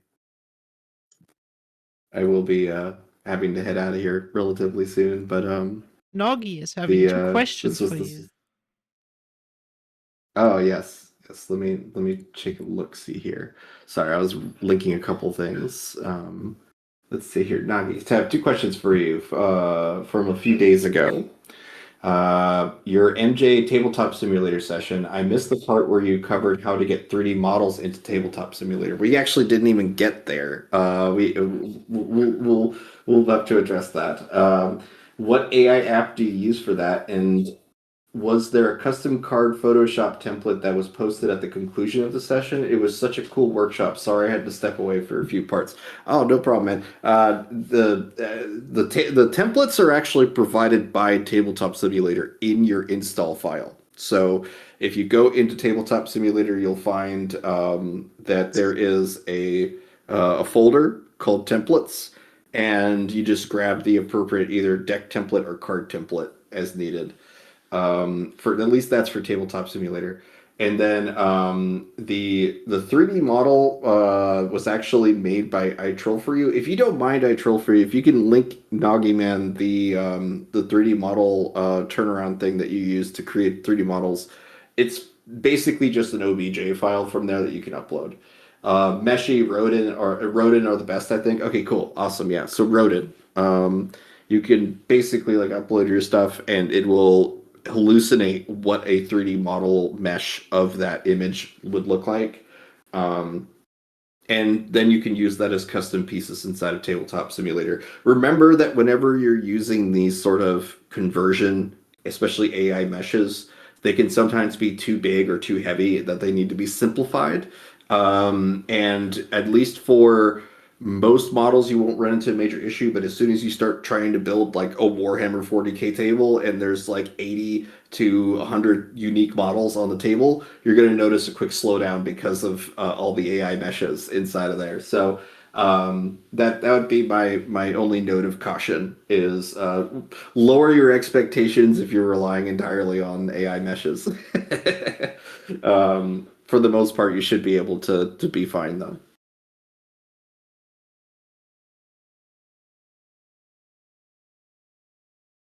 No problem. No problem, man. And yeah, I mean, overall, the at least from my experience, a lot of the tabletop simulator stuff can be found easily, both online just by Googling like, instructions, but also you can even have Gemini or ChatGPT give you like step-by-step instructions for doing specific things, particularly coding inside of tabletop simulator. And So if you need to script something, you need key card actions, that kind of thing. Yeah, it can help you with it. yeah, and if you want to ask questions and just work together on your project, just come back next week. Wednesday, same time as this workshop. We have our jam sessions. You can bring your own projects. You can have people helping you. Victor is usually there. I'm usually there. So just come back and we're going to get it done. Yeah. And I will close out this stream by showing a puppet chatter of Victor from Tanner's image here. Midjourney video and handling puppetry is just insane. It has way too much fun doing it, so I'm gonna post that in media and thank Tanner for it.